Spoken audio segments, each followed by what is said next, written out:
The Tower of the Sun, a few weeks later.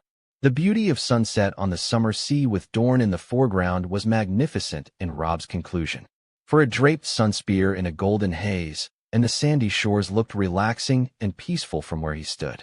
From the height of the Tower of the Sun, the city below shimmered like a mirage, white domes, slender towers, and winding streets caught in a rising buzz as people finished their days. The salty tang of the summer sea floated on the breeze, but the air remained heavy, thick with heat and the scent of blooming fruits and wine. Robb Stark stood at the edge of the balcony, his forearms braced against warm stone. A bead of sweat traced down his crisped neck, disappearing into the collar of his white, linen tunic. He could still recall the clean cold of Winterfell, the wind racing across the battlements, the scent of snow and the feel of frost. Here, there was only sun and stone and fire in the air. He has now lived in Sunspear for a little more than 2 months, and still he had not grown used to the heat. He, Jon, Jory, and the rest of their retinue had all sustained burns within days of their arrival. It was only the gracious treatment of ointments and pastes that have prevented them from feeling serious pain and possible injury. The Dornish made it look effortless, barefoot nobles gliding across marble floors, laughter rising in courtyards heavy with jasmine, ladies and courtiers going about sleeveless with low necklines. And Arianne Martell moved through it all like she was born of it, made from fire and silk. He heard her before he saw her, bare feet on smooth tile, the light rustle of fabric. She never announced herself lest it was a public event. "You're hiding," she said, stepping into view. Robb turned. "Or seeking quiet. Hard to tell the difference in this place." "We don't do quiet in Dorne," Arianne said, crossing over to his side by the balcony with a sly smile. "Not unless we're planning something." "Should I be worried?" "You usually are," he said. "About me, at least." "You're not what I expected," she replied, her tone teasing but laced with a truth he couldn't quite touch. She wore a sleeveless gown of deep red which bared her beautiful, toned arms, loose and flowing in the Dornish fashion, the fabric clinging where the breeze caught it. Gold rings glinted in her ears, and her long, dark hair was braided back with threads of silk. Northern wolves aren't meant to lie in the sun. Yet here I am, looking uncomfortable, and still here nonetheless. Arianne's smile deepened, her brown eyes looking quite pleased. "Persistence is either a virtue or a danger. I haven't decided which you are." He smirked. "You've had a few months to decide. That's more than what some get. I'll always want more time. I've only had a few glimpses of you. Honest ones, at least." He said nothing, but the flush rising in his cheeks was unmistakable from her tease. She laughed softly. "Was I really that shocking in the pools?" "You were surprising." "Surprising? I dare say that's worse than shocking." Robb gave a half shrug. "I'm used to fur and wool, not silk and skin. And now, I still try not to look. You seem to fail at that." He cleared his throat with a light cough. "I fail." He peered to his right, noticing her knowing gaze and raised brows. "Maybe I fail a lot." She laughed again, delighted, and leaned her arms on the balcony beside him, gazing out at the skyline and cityscape. "So, Lord Wolf, what are you really doing up here, brooding over rooftops and salty sea air, trying to understand the shape of what might come next? And what shape does it take? You tell me. My father says there is talk, but no certainty. Your father says the same. So we wait for our fathers to decide our futures. Typical." He hummed in thought for a moment, before he turned his head. "Would you go north if asked?" She hesitated. "Perhaps. I've never seen snow. Never worn a cloak that wasn't made for style. Never seen a lake or river coated in ice. I admit that I am curious, but Dorne is mine. My blood runs hot with this sun. This is the one place that may recognize me. Could you really give that up yourself?" "I didn't think I could, until maybe a month ago." She frowned, eyes narrowing slightly. "What did you do?" Robb nodded. "I may have wrote to my father. I told him it may be more wise for me to stay here in Dorne, in Sunspear. That Bran should be lord in my place when he is older."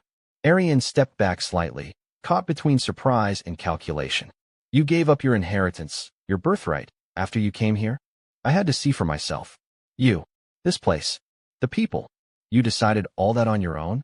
"I don't believe in binding others to choices and decisions I won't make myself. I won't ask you to leave your home. I know what it means to be shaped by it. If I'm to be your husband, I want to be here, not as a guest." Not as a foreigner. Not as a stranger. As something more. Her gaze was sharp now, searching. Gone was the teasing from earlier. And what would you ask in return? He met her eyes. He didn't blink. Loyalty. Truth. No lovers. No paramours. No concubines. No prostitutes. I want what my parents have. That made her blink. No lovers. You are northern. I'm not ashamed of what you are. And I'm not ashamed of who I am either, so I won't share you. And if that's what I want. He held her gaze, steady. Then we shouldn't marry. He hated to say it, but that's the truth of it. For a moment, silence. Only the wind, faint now, tugged at her braid. Then she tilted her head, eyes straining in contemplation. But would you stay, even knowing that? Even with no assurance I'll say yes to your demands. I'd rather risk your refusal than tie you to a false union. Arryn stepped closer. You Northmen are always building walls. Even when you think you're being honest. And you Dornish speak in riddles. Even when you're offering truth. Maybe I like making you work for it. Maybe I like the chase. Her lips curved, heat blooming in her eyes. Do you? I haven't run yet. She moved closer, close enough that he could smell the citrus oil in her hair. And if I kissed you now? He moved his hands to grip her waist. She felt a shiver run up her spine at that as goosebumps ran across her umber flesh. It would be the first time for us at least. I've wondered why you never tried. You terrify me. Good. Robb leaned in, just slightly, his eyes glazing and heavy with both lust and adoration. But not enough to keep me from trying. She reached for him, fingers skimming his jawline and moving to entangle in his curls. Then do it, my wolf. He kissed her. The heat of Sunspear was nothing beside the warmth of her mouth. Her lips tasted of spiced wine and grapes, soft and slow at first, until she pressed closer. His hand found the small of her back, tentatively, and then firm. Her fingers curled deep in his hair, pulling just enough to make him gasp. She smiled against his mouth. When they parted, her breath was uneven. Not bad. For a northerner. You say that like I'm not trying to impress you. Oh, you are, she said. And you're doing it rather well. They lingered in the quiet, eyes locked onto each other and feeling nothing but warmth that wasn't from the southern sun. There will be trade and friendship, she said at last. My father sees the value. The North can advocate for us in King's Landing and help us rebuild our influence.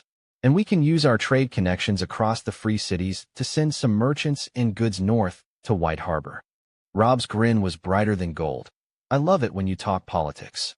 Arryn's blush took her off guard as it shone through her makeup and olive skin. He didn't understand what he can do to her.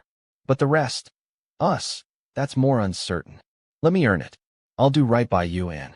Arryn arched an eyebrow, though she couldn't help but feel inwardly giddy at that. One kiss won't tip the balance. Then I'll give you another. He paused in thought before smirking with only a little shyness in his eyes. Maybe a little more. So he did. A few hours later. The sky outside had darkened to a beautiful night, the last edge of sun bleeding into the horizon beyond, far out of sight with the faintest shade of pink. Candles and torches flickered in ornate holders, throwing gold and amber shadows against the mosaic tiles and sandstone. The scent of sandalwood and jasmine hung heavy in the air. Arryn lounged on a plush divan strewn with silk cushions, wearing a sheer robe of coral silk that shimmered when she moved. Tyene was sitting cross-legged on the floor at her feet, painting her toenails with crushed rose petals and oil. Nymeria reclined beside the low table, sipping chilled green wine from a carved goblet and tossing dates into her mouth with lazy precision. So? Tyene asked, without looking up. Was it everything you imagined? Arryn gave a dramatic sigh. Oh, you are insufferable. Nymeria smirked. That's not a no. It's not a yes either, Arryn said, twirling a curl of raven hair around one finger. It was acceptable. Acceptable. Tyene gasped. You've been pacing like a caged lynx since you got back from the tower. Nymeria snorted. And your lips are still a little swollen. And don't try to hide the love bites on your neck. I see them. Arryn laughed before looking down at her goblet. He surprised me. You don't like surprises, Nymeria noted. I didn't say I didn't like this one. Tyene grinned wickedly. Tell us every scandalous detail. We need to know everything. What was he like? What did he do? There's not much scandal. It was just a kiss. Just a kiss. Nymeria arched a brow. You've kissed plenty of men and women before him. This one's clearly different. She smirked, and one kiss wouldn't leave two love bites behind. Arianne said nothing at first, then smiled faintly. Her eyes betrayed her, and she knew that her friends can tell. Maybe it was more than just one kiss. That, and he gave up Winterfell. Tyene froze. What? A moon ago, Arianne said, looking more serious than before. He wrote to his father, Lord Stark. He said he would name his brother as heir to the north in his place. Said he would be willing to stay here. In Sunspear. Nymeria sat up straighter. And you only found out now? He didn't tell me until today. Said he wanted to be sure first. Of me. Of Dorne. Tyene's brows rose, her mouth wide open in shock. That's surprisingly romantic.